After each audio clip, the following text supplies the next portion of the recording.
തുടർന്ന് അഞ്ചാമത്തെ ചോദ്യം സത്യകാമനാണ് ഉന്നയിക്കുന്നത്. സത്യകാമൻ ഒരു പ്രണവോപാസകനാണ്. അതുകൊണ്ട് പ്രണവം ഉപാസിച്ചാൽ, ഓംകാരത്തെ ഉപാസിച്ചാലുള്ള ഫലത്തെക്കുറിച്ച് അറിയുവാനാണ് കാക്ഷിച്ചത്. സയോഹവൈ ഭഗവൻ മനുഷ്യേഷു പ്രായണാന്തമോംകാരമഭിധ്യായീത കഥം വാവ സ തേന ലോകം ജയതീതി.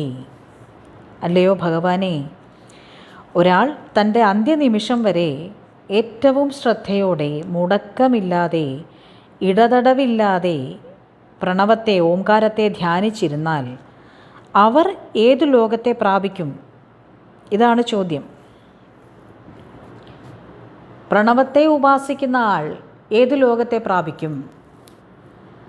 ഓരോ ഉപാസനയ്ക്കും ഓരോ ഫലമാണ് ഉള്ളതെന്ന് കഴിഞ്ഞ കുറച്ച് അധ്യായങ്ങളിലായി നാം മനസ്സിലാക്കിയിട്ടുണ്ട്. അപ്പോൾ അതിൽ ഓംകാരത്തെ ഉപാസിച്ചാലുള്ള ഗുണത്തെക്കുറിച്ച് പറയുകയാണ്. പിപ്പലാദൻ്റെ മറുപടി ശ്രദ്ധിച്ച് കേട്ടുകൊള്ളുക. പരം ച അപരം ച ബ്രഹ്മയതോങ്കാരഃ തസ്മാത് വിദ്വാനേതൈ നൈവയാതനേ നൈകതരമന്വേതി. അല്ലയോ സത്യകാമ, പരബ്രഹ്മവും അപരബ്രഹ്മവും ഓംകാരം തന്നെ. ബ്രഹ്മത്തിൽ നിന്നും ഭിന്നമായി ഒന്നും തന്നെ ഇല്ലാത്തയിടത്ത് അപരം പരത്തിൽ നിന്ന് വേറിട്ടതല്ല. അരൂപമായ ബ്രഹ്മം തന്നെയാണ് രൂപമായ അപരയായി കാണപ്പെടുന്നത്. ബ്രഹ്മം തന്നെയാണ് പ്രപഞ്ചമായും പ്രപഞ്ചത്തിലെ രൂപങ്ങളായും കാണപ്പെടുന്നത്. ഒന്നും തന്നെ ബ്രഹ്മത്തിൽ നിന്നും ഭിന്നമല്ല. അതിനാൽ ഓംകാരം കൊണ്ട് രണ്ടിലേതിനെ ഉപാസിച്ചാലും അതിൻ്റെ ഫലമുണ്ടാകും. അരൂപമായ പരബ്രഹ്മത്തെ പ്രാപിക്കുന്നതിനായി ഓംകാരത്തെ ഉപാസിച്ചാൽ തീർച്ചയായും പരബ്രഹ്മപ്രാപ്തി ഉണ്ടാകും. അപരയായിട്ടുള്ള ദേവരൂപങ്ങളെ ഓംകാരം കൊണ്ട് ഉപാസിച്ചാൽ അവരും പ്രസാദിക്കും. അതാണ് ഓംകാരത്തിൻ്റെ മഹിമ. ഓംകാരമാണ് ബ്രഹ്മത്തോട് ഏറ്റവും ചേർന്ന് നിൽക്കുന്നത്. ഓംകാരത്തിൻ്റെ പ്രാധാന്യത്തെപ്പറ്റിയും പ്രണവത്തിനെ പറ്റിയും നാം മുമ്പ് വിശദീകരിച്ച് തന്നിട്ടുണ്ട്. അതുകൊണ്ട് നിങ്ങൾക്ക് നല്ല ധാരണയുണ്ട്. അതുകൊണ്ട് അത് വിസ്തരിക്കുന്നില്ല. അപ്പോൾ ഓംകാരത്തെ എന്ത് ലാക്കാക്കി ഉപാസിക്കുന്നു അവിടെ എത്തിച്ചേരും. സ യദ്യേക മാത്രമഭിധ്യായീത സതേനൈവ സംവേദിത സ്തൂർണമേവ ജഗത്യാമഭിസമ്പദ്യതേ. ഒരു പ്രണവോപാസകൻ പ്രണവത്തിൻ്റെ എല്ലാ മാത്രകളെയും ഉപാസിച്ചില്ലെങ്കിൽ കൂടി അവന് പ്രണവത്തെക്കുറിച്ചുള്ള ബൗദ്ധിക ജ്ഞാനം കുറവാണെങ്കിൽ പോലും ഒരിക്കലും പരാജിതനാവുകയില്ല. അവന് സദ്ഗതി തന്നെ ലഭിക്കും. നമുക്കിപ്പോൾ ഓംകാരത്തിൻ്റെ 3 മാത്രകളെക്കുറിച്ചൊന്നും അറിയില്ല എന്ന് കരുതി വിഷമിക്കേണ്ട.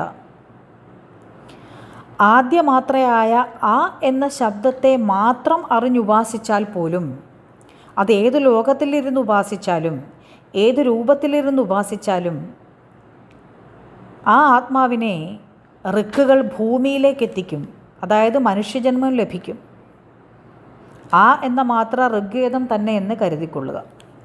അതാണ് പ്രമാണം. ഈ ഭൂമിയിൽ അങ്ങനെ വന്നെത്തുന്ന ഉപാസകൻ ശ്രേഷ്ഠനായി പിറന്ന് നല്ല വഴികൾ തന്നെ തിരഞ്ഞെടുത്ത് ഉപാസകൻ തന്നെയായി മാറി തപസ്വിയായി മഹത്വത്തെ പ്രാപിക്കും. ആ എന്നുള്ള സിലബിൾ മാത്രമേ ഉപാസിക്കാൻ ആ ആത്മാവിന് അറിയുന്നുള്ളൂ എങ്കിൽ പോലും ആ ആത്മാവ് ആ ഉപാസന പൂർത്തീകരിക്കാനായി ഭൂമിയിൽ മനുഷ്യ ശരീരത്തിലെത്തി മഹത്വത്തെ പ്രാപിക്കും. അത്രയ്ക്ക് ശ്രേഷ്ഠമാണ് ഓംകാരം. അഥ യദിദ്യുമാത്രേണ മനസ്സി സമ്പദ്യതേ സോ അന്തരീക്ഷം യജുർഭിരുന്നയ്യതേ സോമലോകം. ഇനി രണ്ടാമത്തെ സിലബിൾ മാത്രയായ ഉകാരം കൂടി അറിഞ്ഞുപാസിക്കുന്നവനാകട്ടെ. ആ എന്ന ശബ്ദത്തിൻ്റെ അർത്ഥവും മനസ്സിലാക്കി ഇനി ഉകാരത്തിൻ്റെ അർത്ഥവും അറിഞ്ഞ് ഉപാസിക്കുന്നവനാകട്ടെ. യജുസ്സുകളാൽ അന്തരീക്ഷത്തിലുള്ള സോമലോകത്തേക്ക് ഉയർത്തപ്പെടുന്നു. അതായത് ആ എന്ന അക്ഷരം മനസ്സിലാക്കി ഉപാസിച്ച് ഭൂമിയിലെത്തി മനുഷ്യ ശരീരമെടുത്ത് ഉ എന്നതിനെയും മനസ്സിലാക്കി ഉപാസിക്കുന്ന ഒരാൾ ആ ശരീരം വിട്ട ശേഷം സോമലോകം ഗമിക്കും, ചന്ദ്രലോകത്തേക്ക് ഗമിക്കും, മനസ്സിൻ്റെ ലോകത്തേക്ക് ഗമിക്കും. സോമൻ അഥവാ ചന്ദ്രൻ മനസ്സിൻ്റെ കാരകനായതിനാൽ ഉപാസകൻ മനസ്സാ ബ്രഹ്മഭാവത്തെ അറിയും. ഭാവമുണ്ടായി വരുന്നത് ഈ നിലയിലാണ്. നമുക്ക് ഈ ഭാവം ഉദിക്കണമല്ലോ. ഞാൻ സ്വയം ബ്രഹ്മമാണ് എന്ന ഭാവം ഉണ്ടാകണമെങ്കിൽ സോമലോകത്ത് ഗമിച്ചവനായിരിക്കണം. ആത്മാവ് ഒരിക്കലെങ്കിലും സോമലോകം പുൽകിയിരിക്കണം. ഉകാരം എന്നത് യജുർവേദം തന്നെയാണ് കേട്ടോ. അതുകൊണ്ടാണ് യജുസ്സുകൾ അവിടെ എത്തിക്കുന്നു എന്ന് പറയുന്നത്.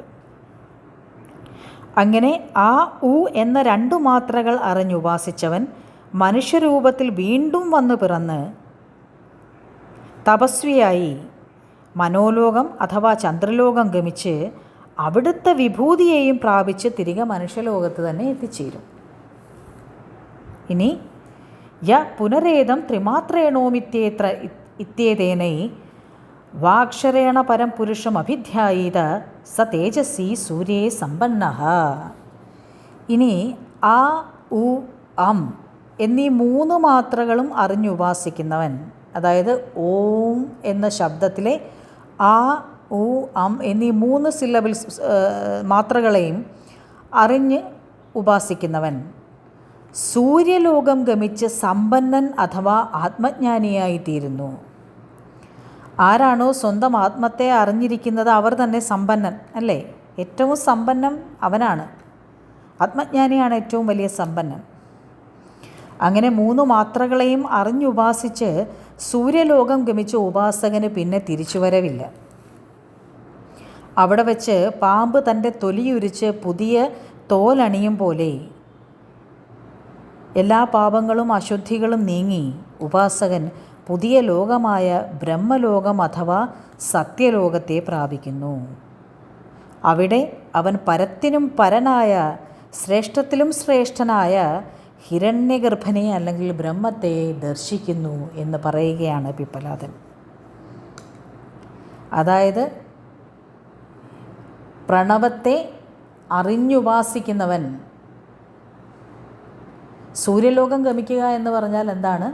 ബോധത്തിലേക്ക് എത്തും.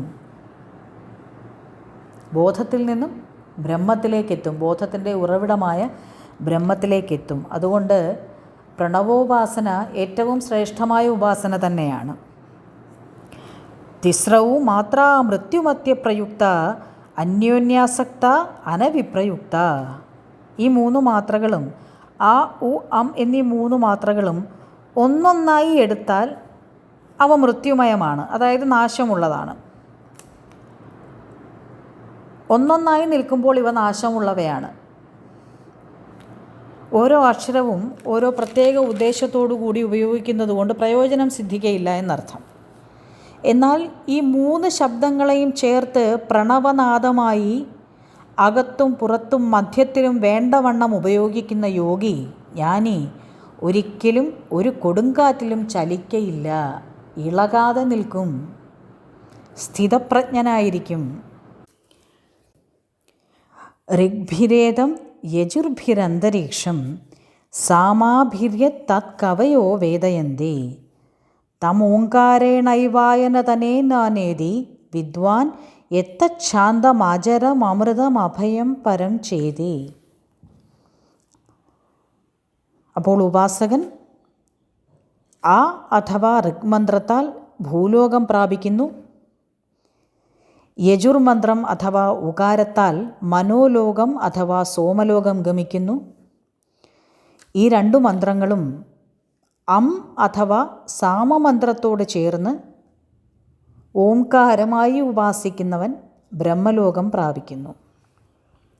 അങ്ങനെ ആരാണോ ഓം എന്ന പ്രണവത്തെ, ഓംകാരത്തെ ഉപാസിക്കുന്നത് അവർ നാശമില്ലാത്തതും മരണമില്ലാത്തതും ഭയമില്ലാത്തതുമായ പരബ്രഹ്മമായി ഭവിക്കുന്നു.